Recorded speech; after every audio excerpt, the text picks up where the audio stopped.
Dududududud.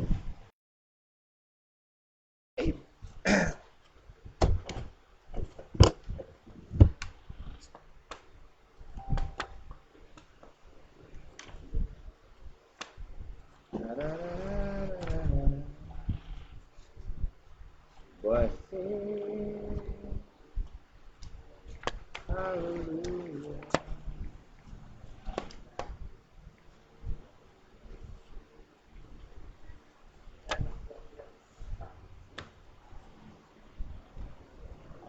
We got together with Pastor Chris and Pastor Stephen on Thursday to just go in after the presence of God, try to 연결되었습니다. pin lyric and melody. And after a couple of hours, it just felt like the presence of God just stopped everything. And we wrote a song called Blessing. It's straight from Scripture. And it's the heart of the Father over us as His kids. 전원이 꺼집니다. We're going to sing it this morning if that's okay. And this is a blessing over you and your family and your children. 전원이 So just 켜졌습니다. receive this this morning. 블루투스 모드 Put your hands out in front of you. Turn your heart to 연결되었습니다. the place of just receiving the blessing of heaven from God Himself over you this morning.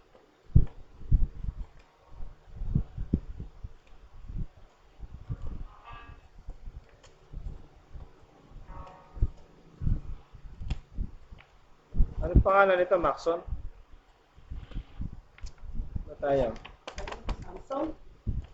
Hindi, itong ano. Ito to.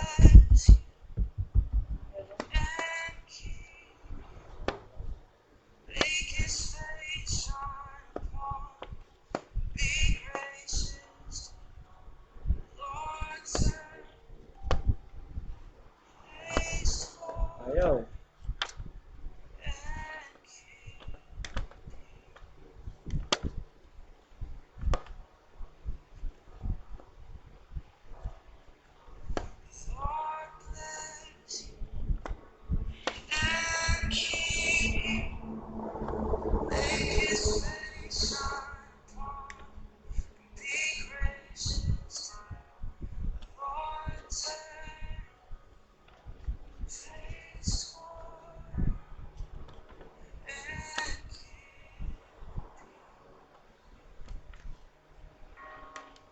Share nyo nga. Ay, baka hindi ka, ano, baka walang ano, Ano? walang wifi. Good evening. At pangunahan ko po kayo sa maikling panalangin. Panginoon Diyos, salamat sa gabing ito at muli Panginoon, ako ginamit mo Panginoon para makabahagi Panginoon at magbigay ng mensahe Panginoon. Salamat Panginoon sa iyong mga salita. Hallelujah, pangunahan mo ang gawain ito, pangunahan mo ang gabing ito Panginoon. At sa lahat ng maabot ng mensahe ito Panginoon ay magkaroon ng rema sa kanila at magkaroon ng panibagong pag-asa Panginoon. At Panginoon, lalo kaming patatagtagin ng mga salita mo, Panginoon. Salamat, Panginoon, sa iyo pong lahat ng kapurihan at pasasalamat sa iyong lahat. Ang pinakamataas at makapangyarihan pangalan ay ikaw lamang, Panginoon. Pinupuri ka namin, pinasasalamatan ka namin. Ito po ang aming samudalangin. Amen. Amen. Hallelujah. At hindi ko na po patatagalin ng mensahe. At bago po siguro naman ma-reach out naman ng mga kapwa natin to, i-share nyo po ito at maging kumalat po ito sa buong Pilipinas o hanggang sa buong mundo po. Hallelujah. Sa panahon ng krisis ay magkakaroon tayo ng panibagong katatagan. Hallelujah. At mararanasan natin ang tunay na pagpapala at madidisiplina tayo ng Panginoon sa mga oras na ito. Hallelujah. Mararanasan natin ang tunay na pagbabago sa ating mga isip at sa ating mga puso. Ako nga po pala si Pastor Marvin, ang inyong lingkod, representing Love Fellowship Church International. At ngayong gabi po, manatili po tayo sa presensya ng Panginoon. Ang ituturo ko po ngayon ay about the blessing of discipline. Yan po. The blessing of discipline. So, like and share po para makahabol yung iba. Sige po, bigyan ko kayo ng time kung sakali man may bagyo ngayon. Amen. At napaka-importante po ng mga mensahe natin ngayon. Okay?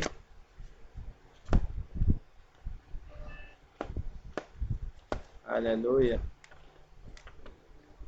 Sige po, bigyan ko po kayo ng time para makapag online sa live natin ngayon.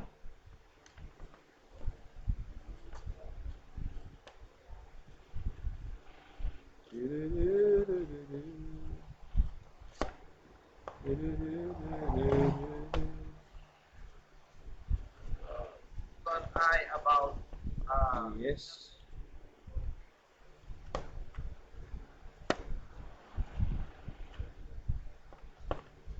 Amen, amen, amen. At syempre,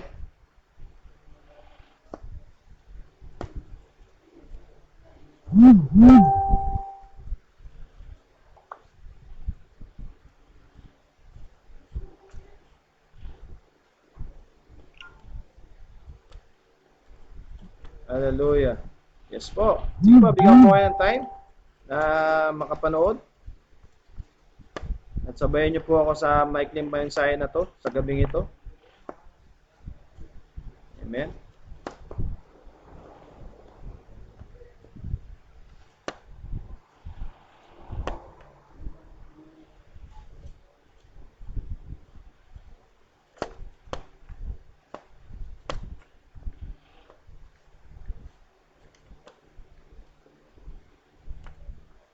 Hallelujah.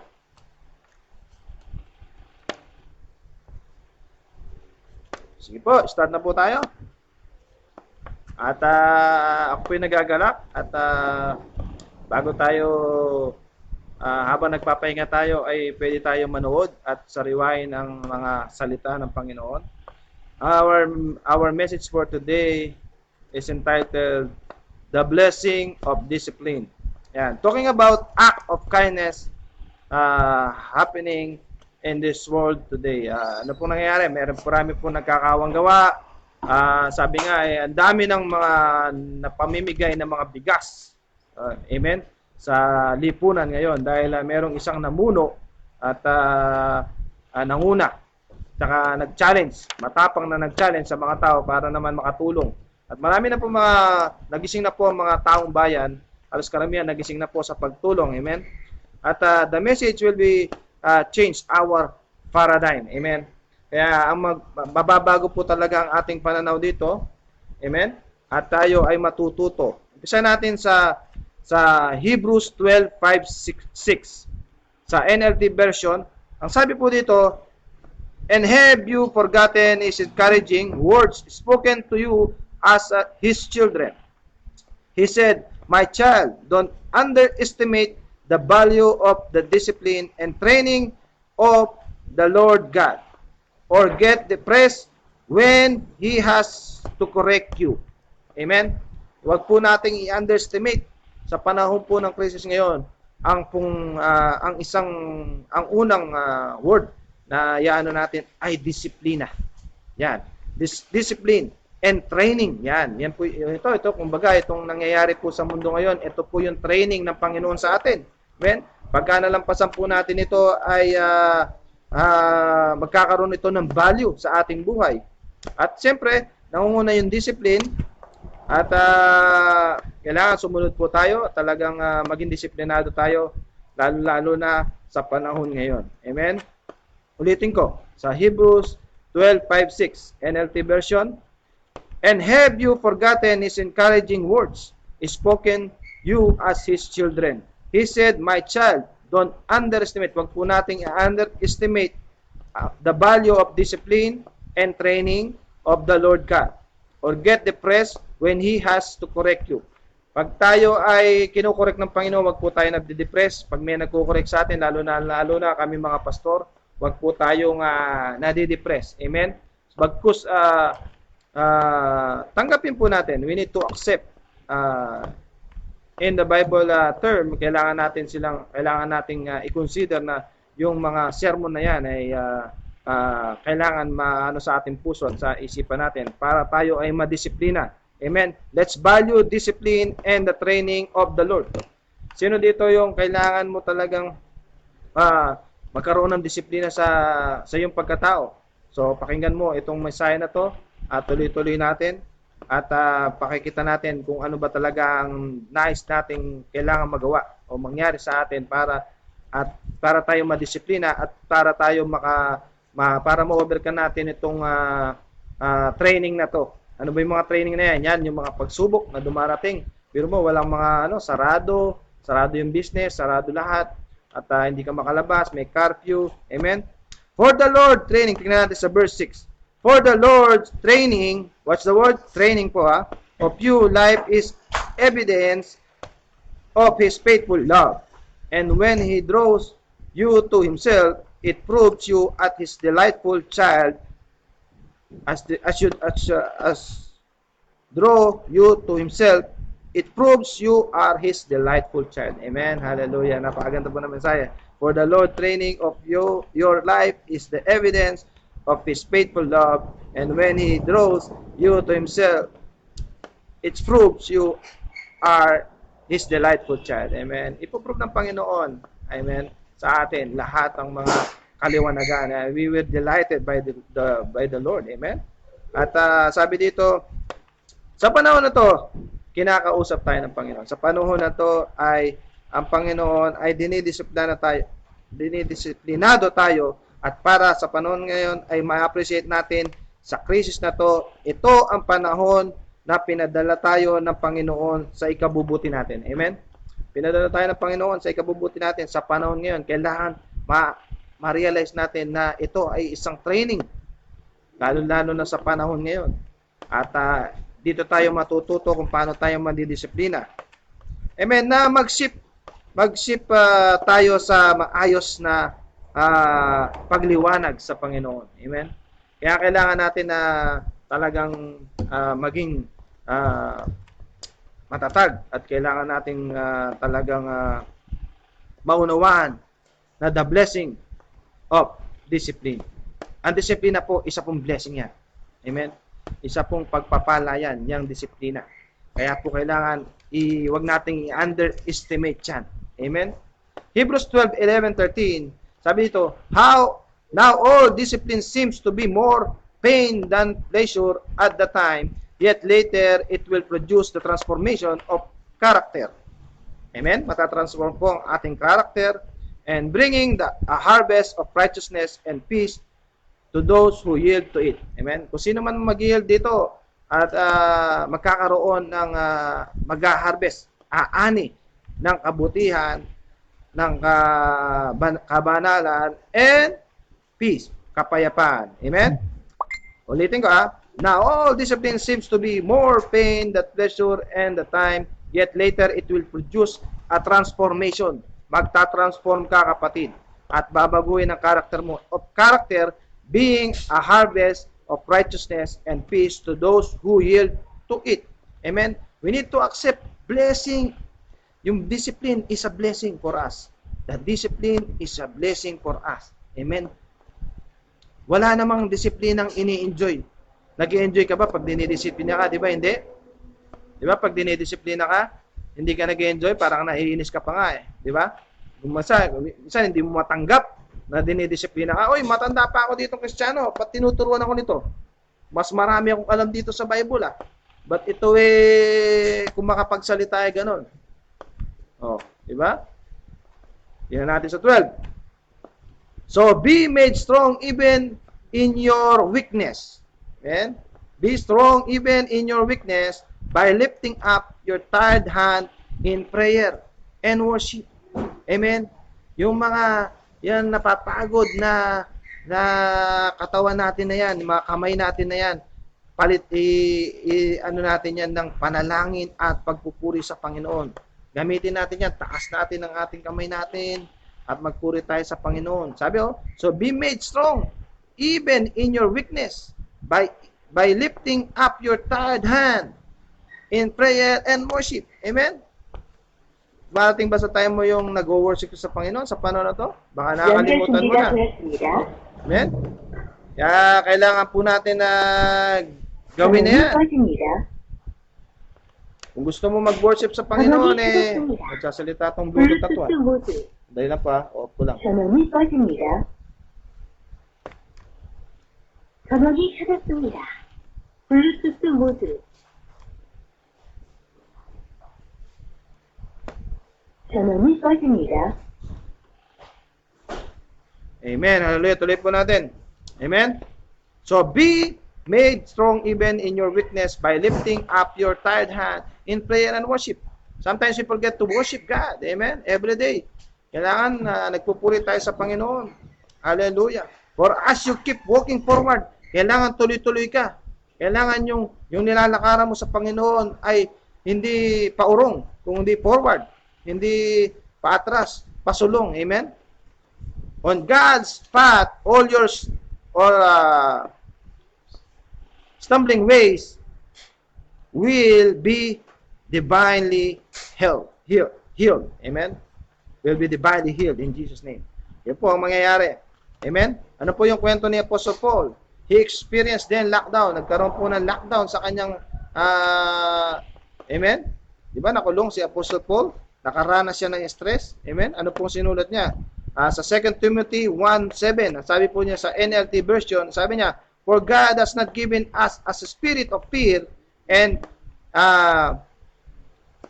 timidity, but of power, love, and self-discipline.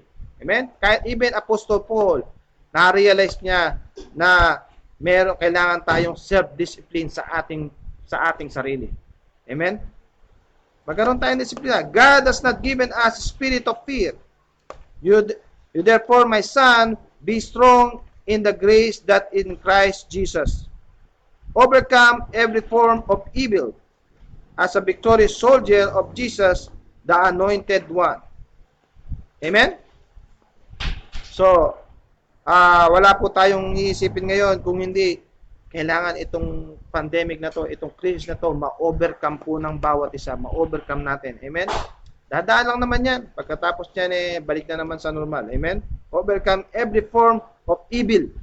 Yung gawa ng kaaway, kailangan ma-overcome na yan. At tanggapin mo na ikaw ay victorious. Isa kang sundalo ng Panginoon at ikaw ay anointed one.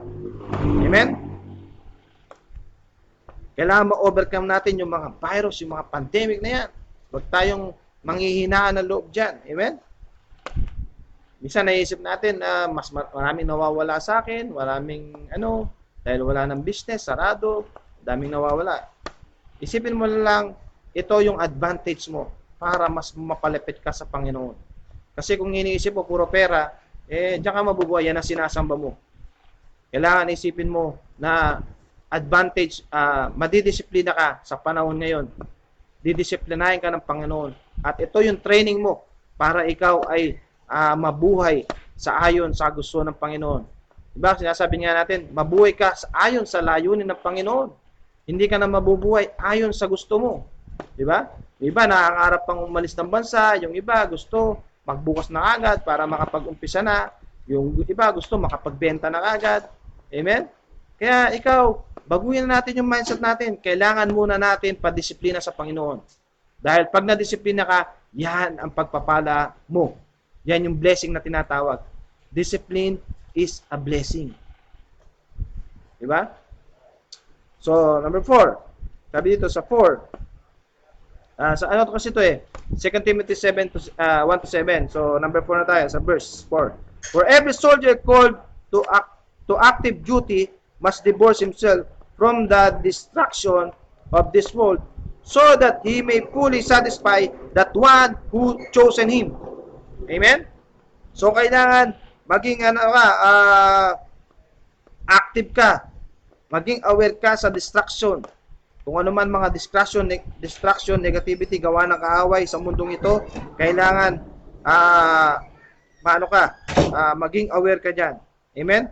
For every soldier called to soldier, tayo yun. To active duty must divorce himself from the destruction of this world, so that he may fully satisfy the one who chose him. Amen? Kaya masasatisfy ka pag ikaw ay hindi ka distracted. Yan. Number 5. An athlete who doesn't play by the rules will never receive the trophy, so remain faithful to God. Amen? Ito po yung sinasabi na hindi ka magiging, hindi ka magkakaroon ng disiplinadong pag-ugali o pag-iisip pag ikaw ay lumalabag sa mga rules. Pag ikaw ay lumalabag sa mga rules ng Panginoon, hindi ka makakatanggap ng blessing. Amen? At hindi ka mananatili sa pananampalataya mo sa Panginoon. Kasi ikaw ay matigas ang ulo. Amen? The farmer who labors to produce the crop should be the first one to be fed from its harvest. Carefully consider all that I've taught you. May our Lord inspire you with wisdom and revelation in everything you say and do. Amen? Di ba yung mga farmer, disiplinado yan. Hindi nila pwedeng iras yung harvest nila. Naghihintay sila ng right timing, naghihintay sila ng tamang panahon para talagang ma-harvest nila yung tamang panahon para sa kanilang tinanim. Amen? Bibigyan ko kayo ng 3 bagay. 3 things to do when we are talking about blessing, discipline blessing. Amen? Number 1, the discipline of focus. Amen? Sabi nga ni Joyce Meyer, one of our pastora in United States, isa rin po nating kinikilalang magaling na pastora to. Ang sabi po niya, once I realized that right thinking is vital to victorious living. Kung tama ang mindset mo, sa Panginoon, focus ka, amen, ikaw ay papunta dun sa victorious living. I got more serious about thinking about what I was thinking about. I choose my thoughts carefully. Amen. We need to choose our thoughts carefully. Kailangan po talaga mag-ingat tayo sa iniisip natin, sa mga negatibong bagay na yan, sa mga positibong bagay. Kailangan po ang positibong bagay ang nangingibabaw sa tao. Amen? Itong nangyayaring pandemic na yan, kailangan i-turn natin yan to positive. Amen? Dati stress ka, ngayon iisip mo, mas lalo ka pang stress. Hindi, dapat kung stress ka noon, ngayong crisis na to, ngayong merong mga virus, kailangan less stress ka. Ida-divert mo, babaguhin mo. Amen? Totally we are facing a war, spiritual battle. Talaga po, totoo po talaga na ang pakikipaglaban natin sa panahon na yon ay hindi po physical, kundi spiritual na paglalaban. Amen? Kailangan na mapagtagbuyan natin yan. Katulong natin ang banal na espiritu. And we are fighting spiritual battle sa mga nangyayari sa lipunan na yan. Amen? Huwag nating kamuyan yung mga kapwa natin. Huwag nating ipahiya. Huwag na nating awayin. Bagkus magtulong-tulong at magkaroon ng pagkakaisa sa pagtulong. At sa ganon, malagpasan lahat ang mga krisis na nangyayari sa ating lipunan. Okay. God teaching us to learn how to fight. Ang Panginoon, tinuturuan niya po tayo na kung paano lumaban ng tama. Huwag kang matakot. Kasama mo si Lord. Amen? Kasama mo si Lord. Huwag kang matakot. Set your eyes on Jesus. Kailangan keep an eye ka lagi ka sa Panginoon. Sa panahon ngayon, kailangan mo talagang mag-focus ka. Amen? Sa Panginoon. Huwag kang titingin-tingin, pasaling-saling, tingin ka sa kaliwa, tingin ka sa kanan, tingin ka sa likod. O baka ganito, baka ganyan. Focus ka lang sa Panginoon. Amen? How to be focused? Praying, reading the Word, worshiping instead of worrying. Nagmumukmuk ka, nag-aalala ka, ang gawin mo, mag-pray ka, magpuri ka sa Panginoon, magbasa ka ng Bible, at magpuri ka sa Panginoon. Yan po ang kailangan natin gawin sa panahon ngayon. Philippians 4:6-7, NLT version. Don't worry about anything, instead pray about everything, tell God what you need, and thank Him for all He has done. Amen? Kailangan po natin talagang gawin yan. Talagang mag-pray tayo, at huwag tayong mag-alala, huwag tayong matakot.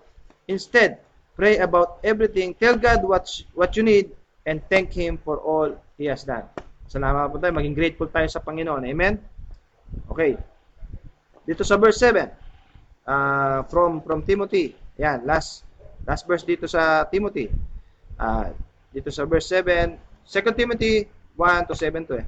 Then you will experience God peace which exceed anything we can understand. His peace will guard your heart and mind as you live in Christ Jesus. Amen? Talagang magkakaroon ka ng matinding i-cover ka ng Panginoon, i-comfort ka niya. Nasa iyo ang divine protection ng Panginoon at talagang gagwardyahan ka na ng Panginoon. Ang iyong puso, ang iyong isip, ang iyong physical na kapangatawan. Sabi niya, then you will experience God peace. Amen? Gawin po natin yung tatlong bagay na yun. Manalangin tayo. Huwag natin kakalimutan araw-araw magbasa tayo ng salita ng Diyos at tayo magpuri sa Panginoon. Amen? Focus on God. Talagang kailangan natin mag-focus sa Kanya. Kailangan mag-focus tayo sa Panginoon. His promise, His power, His presence. Amen? Learn how to fight by exercising your faith. Kailangan matuto tayo lumaban sa buhay. Amen? Exercise natin yung pananampalataya natin sa Panginoon. Hindi yung kung ano-ano yung na-exercise mo.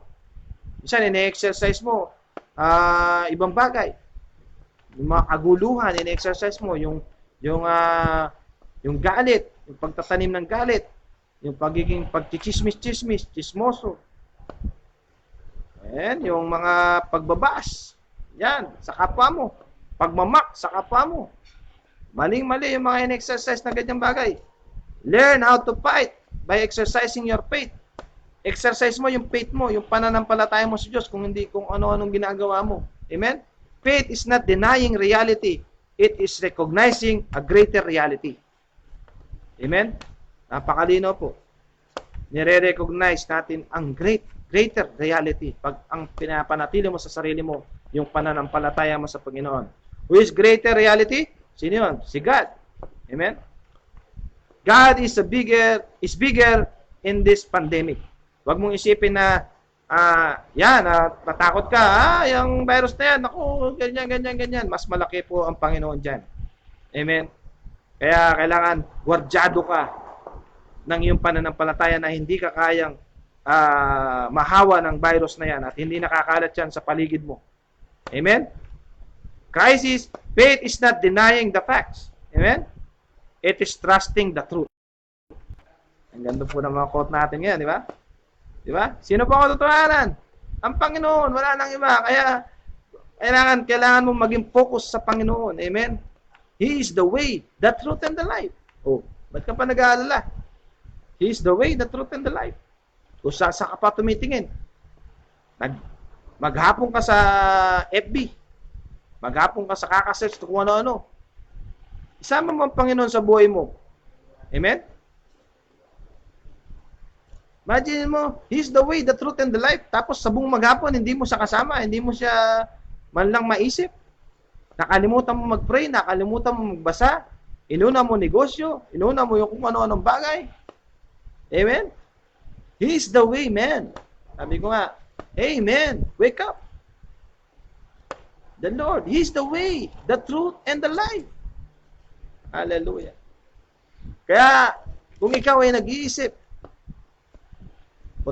tingin ka sa kaliwa, tingin ka sa kanan, tingin ka sa likod. Anong nangyayari? Ang dami mo nakikita na nawawala, nadidefocus ka sa Panginoon. Mag-focus po tayo sa Panginoon. Amen? He is the way, the truth, and the life. Inuulit ko, He is the way, the truth, and the life. Kung sino po makaka-reach out doon sa message na to, mag-comment ka dyan. Mag-amen ka doon. He is the way, the truth, and the life. Kung nais mo ng buhay, punta ka sa Panginoon. Hindi yung kung sino-sino pinupuntahan mo, tumatakas ka sa problema. Amen? Ligaw na ligaw ka, hindi mo maintindihan kung nasan ka na ngayon. Diba? Sa katigasan ng ulo, ang mga Kristiyano, nagiging baby Christian. Nagiging baby Christian. Kasi, matigas ang ulo, walang disiplina. Isaiah 26:3, King James Version, you will keep him in perfect peace, whose mind is stayed on you, because he trusts in you. When your mind is stayed peace, your fight will be better. Kung ang pag-iisip mo ay may kapayapaan, ay ang isip mo ay parating may kapayapaan, ang pakikipaglaban mo sa gawa ng kaaway ay magiging mas better. Hindi kanya kayang basta-basta ibuwal. Hindi kanya kayang basta-basta nakawan. Amen? Brother, focus lang. Sabi mo, tell yourself, focus, be focused. Sabi mo sa sarili mo, sa katabi mo, be focused to the Lord. Amen? 2 Timothy 2:5, NLT version. An athlete cannot win the prize unless they follow the rules. Yung mga atleta, hindi kayang manalo yan sa laban kung hindi yan disiplinado. Si Manny Pacquiao, kaya siya nagwawagi sa mga laban niya, kasama niya ang Diyos. Inuuna niya si Lord. Mingi siya ng kalakas sa Panginoon. Ano nangyayari? Nagte-training siya, talagang sinusunod niya yung training strategy niya. O, ano nangyayari? O, nagtatagumpay siya sa lahat ng kanyang laban. Amen? Ulitin ko Bible na nagsasabi. Sabi dito sa 2 Timothy 2:5, si Lord, an athlete cannot be win the prize unless they follow the rules. Amen? Kailangan sumunod po tayo sa rules. Huwag po tayo matigas ang ulo para po hindi na po tumagal yung virus na yan, yung pandemic, yung COVID-19 na yan. COVID-19 na yan, para hindi na po magtagal, sumunod tayo sa policy. Kung ano po yung sinasabi ng gobyerno, sundin po natin yan. Amen? Magiging limited lahat ng paglabas. Maaari sa isang pamilya, isa lang ang lalabas. At, siyempre, practice distancing. Amen? Wear always mask, wear gloves, or wear mag-goggles ka man. Okay? Sinasabi, huwag pasaway dahil tatagal po ang proseso pag ang tao pasaway. Tatagal po ang proseso pag kayo naging pasaway sa gobyerno. Kung ano po sinasabi, yun ang nararapat. Amen? Learn how to obey. Ang karamihan nangyayari ngayon, hindi nagle-learn sa obey. Nagle-learn kung paano magreklamo. Nagre-reklamo sa gobyerno, sa barangay, sa DSWD, kung saan, sa DOLE. Yan. Naaway yung kapitan. Ano nangyayari? Nagkakagulo-gulo lang kayo. Masyado ng human rights. Alam niyo po, meron tao dapat na magtrabaho niyan. Hindi po kayo. Minsan naisip nyo, kayo kailangan magtrabaho. Hindi naman po kayo naka-assign dyan. Meron pong taon dapat dyan. Gamitin po natin yung coconut shell natin. Meron pong paraan para maayos po ang mga bagay-bagay, lalo na kung nasa-short po yung mga relief goods sa barangay. Minsan kayo pa yung napapahamak. Minsan kayo pa yung binibigyan ng death threat. Minsan kayo pa yung pinapahamak ng mga kayo, binabalaan kayo kasi masyado kang matapang. Ang dami ko yan nakikita ngayon. Sobrang ginagawa, nagpo-post pa sa pinapahiya yung mga kapitan diyan, pinapahiya yung mga Meron po dapat gumawa niyan, hindi po kayo. Kaya yung pamilya niyo nadadamay, di ba? So, kaya wag po tayong maging pasaway para yung hindi po tumagal yung proseso. Yan po, sinasabi ng gobyerno yan. Kahit si Lord, sinasabi niya, wag tayong maging pasaway. Amen? There is a blessing in obedience. May pagpapala sa pagsunod. Kaya topic natin ngayon, the blessing in discipline. Amen? Merong isang atleta, kwento muna tayo. Merong isang atleta, paano ba siya nagwagi doon sa kanyang competition? Nakipag-compete siya, nanalo siya. Hindi ko na pa sasabihin yung pangalan. Tapos overweight siya, ang ginawa po, talagang dinisiplina niya yung sarili niya. Ang ginawa niya, talagang nag-training siya, talagang takbo siya, miles to miles, wala siyang ginawa kung hindi i-exercise yung ability niya, yung katawan niya, at hanggang sa na-hit niya yung goal na inaano niya na timbang. Tapos talaga nag-training siya para dun sa atletang pangbansa na yon. Kaya nangyari, nung nung nandun na sa actual na paglalaban, nagtagumpay po siya. Sabi nga niya, kahit hindi na siya nanalo, nagwagi na rin siya. Kasi po, ay naging disiplinado siya sa kanyang health, sa kanyang pangangatawan, sa pagkain. Imagine nyo, tinanggal niya yung sugar. Amen?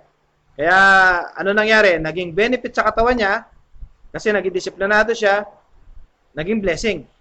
So, bumaba yung timbang niya, naging healthy siya, nawala yung mga calories niya. At the same time, nagkaroon siya ng chance na manalo pa sa tournament. So, ang ganda po na nangyari. Amen? So, ang dami niyang na-receive na blessing doon. So, kailangan po talaga maging disiplinado tayo. At syempre, we need to have patience. Kailangan maging mas mapasensyado tayong tao. Amen? Ngayon talaga, matetest yung talagang kung sino talaga yung merong mahaba yung pasensya. Pero mo, from March 15, 16, more than a month na tayo, no, Pastora? More than a month na 35 days, 36 na ba? Na lockdown. Talagang kung hindi mahaba-haba ang pasensya mo dito, talagang sasabog na yung coconut shell mo. Kung wala ka sa Panginoon, siguro talagang mainis ka. Iban, matitigas ang ulo, walang ginawa. Kung hindi, kahit bawal, lumalabas talaga. Kasi nga, hindi sila mapakali sa bahay. Dahil nga, tagal na naboboring na.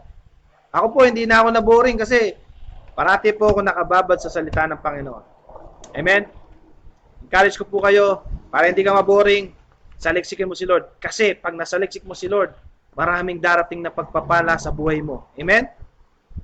2 Timothy 2:6 NLT version. And hardworking farmer should be the first to enjoy the fruit of their labor. Amen? Even farmer, he's representing the rules. How to have discipline. Amen? Hindi po, you cannot rush the harvest. Ang farmer, iba ang prinsipyo niya. Ang mga farmer, ang gusto ko sa kanila, ganyan eh. Talagang alam nila kung kailan nila i-harvest ang kanilang pananim. In the right time. In the right season. Ganyan po, kasi disiplinado. Alam na nila eh. Alam na nilang mangyayari. There is appropriate time on it.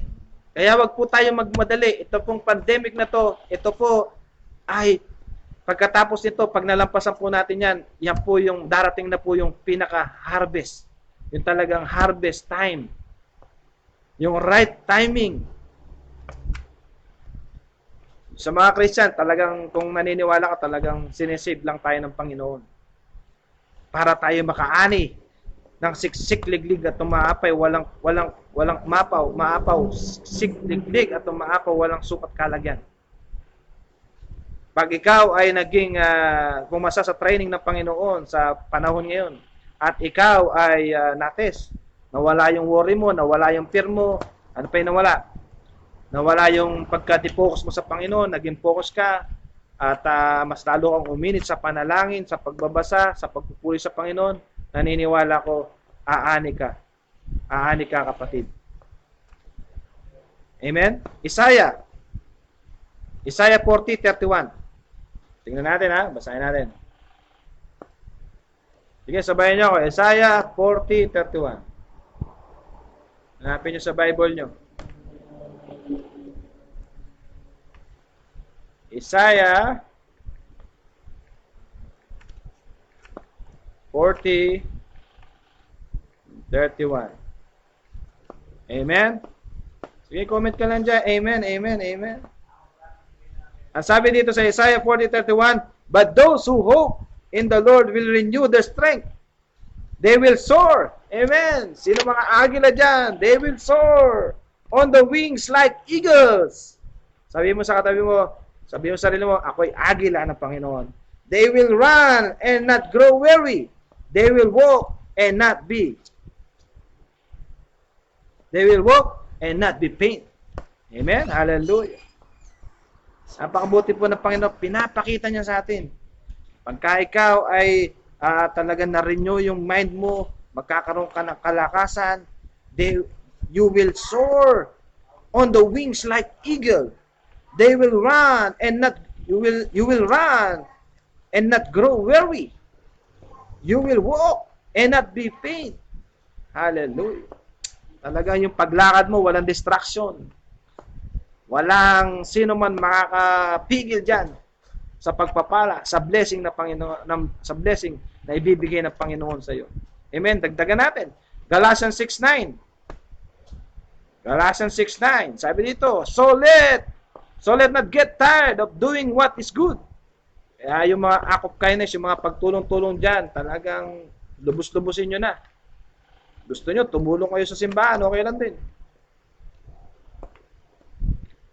Yung mga mahal si Lord, mas maraming natutulong yan sa simbahan. Amen? So, let not get tired of doing what is good. At just the right time, we will reap and harvest of blessing if we don't give up.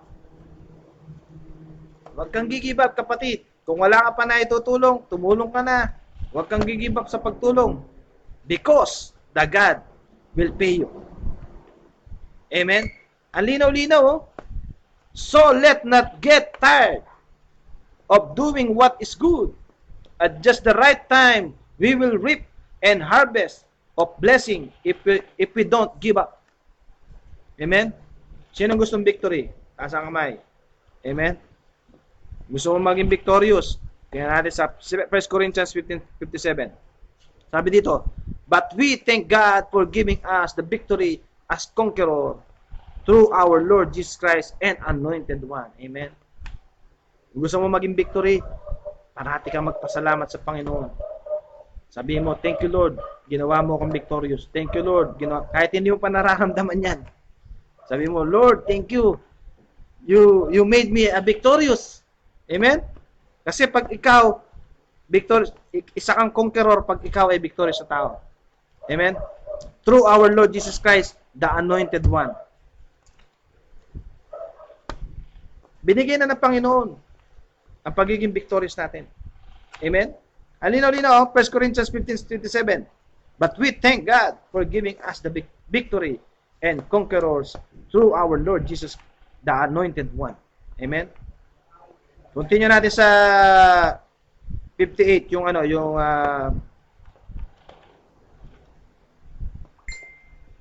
okay, continue natin sa 58.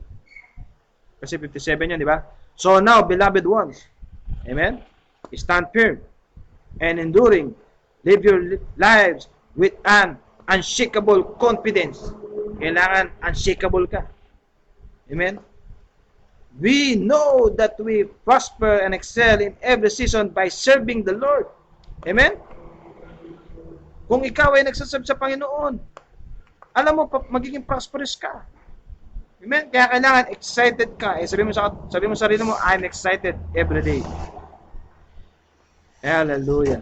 Because we are assured, nakakasigurado tayo that our union with the Lord makes our labor productive with fruit that endures.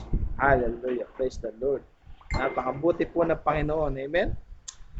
Hallelujah. Talagang how to understand the true blessing. Amen? First, we need to have understanding that the discipline is a blessing in our lives. Amen? Kailangan maintindihan natin yan. Yung topic natin ngayon. Amen? Ang ganda-ganda. Ang sabi? The blessing of discipline. Amen? The blessing in discipline. Amen? Kaya, pagpapalain tayo ng Panginoon. Kasi, magiging disiplinado na tayo eh. Pag ikaw, disiplinado ka kay Lord, marunong ka mag-pray, binibigyan mo siya ng time, at nagbabasa ka, may oras ka sa pagbabasa ng salita ng Panginoon, at pinapahalagan mo ang pagpupuri mo sa Panginoon, ay nako, yun, ang tindi ng mga positibong mangyayari sa buhay mo. Magkakaroon ka ng true blessing. Amen? Yung disiplina mo sa sarili mo, Mataturn mo yan sa full blessing ng Panginoon. Talagang solid blessing from the Lord. Pag ikaw ay nadisiplina. Kailangan po talagang disiplinahin natin sarili natin. Bigyan natin ng panahon ang Panginoon. Amen. Ang negosyo nandiyan, di mawawala. Unahin natin ang Panginoon. Di ba? Matthew 6:33, lagi natin sinasabi. But seek ye first the kingdom of God and His righteousness. And all these things shall be added unto you. Amen. Idaragdag ng Panginoon lahat kung anong kulang, kung anong meron tayo, kung anong kulang sa atin, daragdagan ng Panginoon. Basta kailangan unahin natin siya. Amen. Pangalawa na lang po ang pamilya. Amen. Pag inuna mo si Lord, ay, sabihin ko totoo sa iyo, mararanasan mo ang totoong blessing. Madidisiplina ka, at pag ikaw ay mananatili kang focus sa Panginoon, di ba? Tapos magkakaroon ka ng, di ba po, 3 bagay pinag-aralan natin ngayon. Stay focused to the Lord, obey, be patient. Amen? Yan po, yan lang po. Be focused to the Lord, obey, be patient. Amen? Si Lord, siya ang magpaparealize sa atin. Amen? Yung pandemic, yung crisis, yung nangyayari na yan. Amen? Yun po, at ganun lang po, kasimple ang mensahe natin sa gabing ito. Salamat po sa pakikinig at patubayan po tayo ng makapangyarihan sa lahat, ang Panginoon Diyos.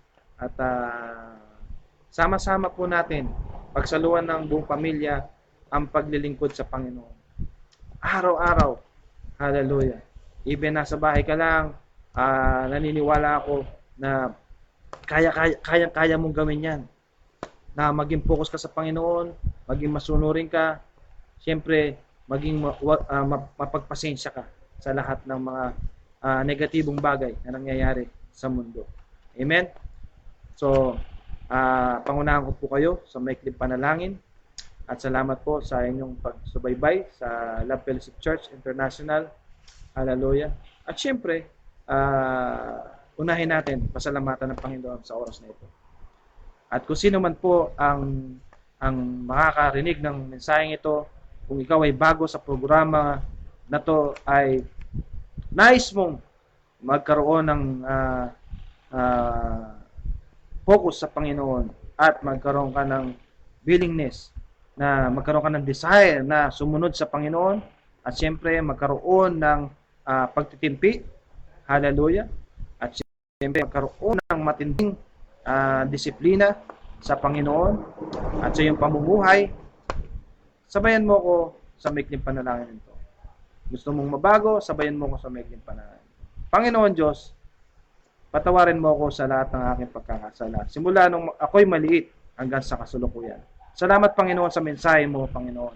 At patuloy mo kong naniniwala ako. Babaguhin mo.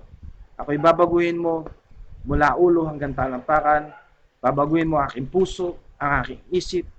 Itutungo mo ako, Panginoon, sa kabutihan. At hallelujah, magiging focus ako sa iyo. At sa oras na to, Panginoon, tinatanggap kita bilang aking sariling tagapagligtas. Salamat, Panginoon, sa oras na ito, sa iyong mensahe, at nagkaroon ako ng disiplina sa iyong mga salita, sa pagsisilbi ko sa iyo, Panginoon, at sa mga tao na nakapaligid sa akin. Salamat, Panginoon, sa iyo po lahat, ang pinakamataas na papurit, pasalamat. Amen. Hallelujah. Salamat po. At kung meron po kayong mga gustong pag-pray, i-comment nyo lang po dyan. Ito pong video na to ay i-upload ko sa YouTube channel ko. Yan. Ang YouTube channel ko po ay Pastor MC Gabriel. Yan. Pwede nyo pong i-follow. I-send ko po yan sa Facebook timeline ko. At dyan sa mga messengers, sa Love Fellowship group, sa The Mentors group. Yan, isisend ko po dyan yung link para ma-replay nyo man to or replay nyo sa Facebook. At naniniwala ko lahat ng buhay natin ay magiging magaan, maging maganda, maayos at talagang isasama natin ang Panginoon sa lahat ng ating mga lakad. Sigurado nakakatitiyak ako walang magiging distraction sa mga gusto natin sa buhay. Amen? Pagpapalain ng pamilya natin, gaganda ang sitwasyon, gagaan lahat, Yung mga bigat, gagaan. Yung magulo, maayos, Panginoon. Siyempre, yung si Lord, ang inuuna mo eh. Amen? Pag inuuna mo si Lord, magta-transform ang buhay mo. For the better. Hallelujah. At magkakaroon ka ng kapayapaan. Amen? Sarap kaya mabuhay ng may kapayapaan. Lalo na pag may pera ka pa. Diba? May pera ka na, may kapayapaan ka pa, at higit sa lahat, nasa iyo pa ang Panginoon. Diba? Si Lord, siya lahat ang mag-aayos at siya lahat ang kukontrol. He is in charge. Kaya huwag tayong mag-alala. Amen? Kaya God bless po sa lahat at mabuhay ang mga Love Fellowship International members, leaders, pastors, at hello po kay Bishop, sa ating Bishop, sa Seattle, sa Washington, at sa mga mahal ko sa buhay, mga kamag-anak ko dyan, yung mga members sa Love Fellowship, lalo na sa Cabalatuan, sa Leonardo, subscribe nyo po. Susan Cabrera, yan, mother ko, si Pastora, masipag po yan na nagbibigay ng mensahe at pinopost niya po sa YouTube channel niya, Susan Cabrera po. At yung sa akin po, Pastor MC. Iniklihan ko na lang po yung pangalan ko, mahaba eh. Kaya MC na lang. Okay? Tapos nagbago rin po ako ng Facebook kasi masyado na pong load yung Facebook ko. Marami na po talagang kung saan ano nakakapasok. Hindi ko na masyadong sobrang dami na. Kaya medyo sabi siguro ni Lord, magbagong buhay ka na. Dahil bibigyan kita ng bagong buhay, bagong pag-asa. Amen? Kaya nangyari, binago po yung Facebook ko. Nakikita nyo po, MC Gabriel. Yan. Nakikita nyo po, bagong Facebook. Kaya po, pag inad ko kayo, accept nyo naman, siyempre. Kasi dati ko kayong friend. Okay? God bless po. Mabuhay tayo lahat. At Pastor Marvin, ang inyong lingkod, lalago tayo sama-sama. Amen.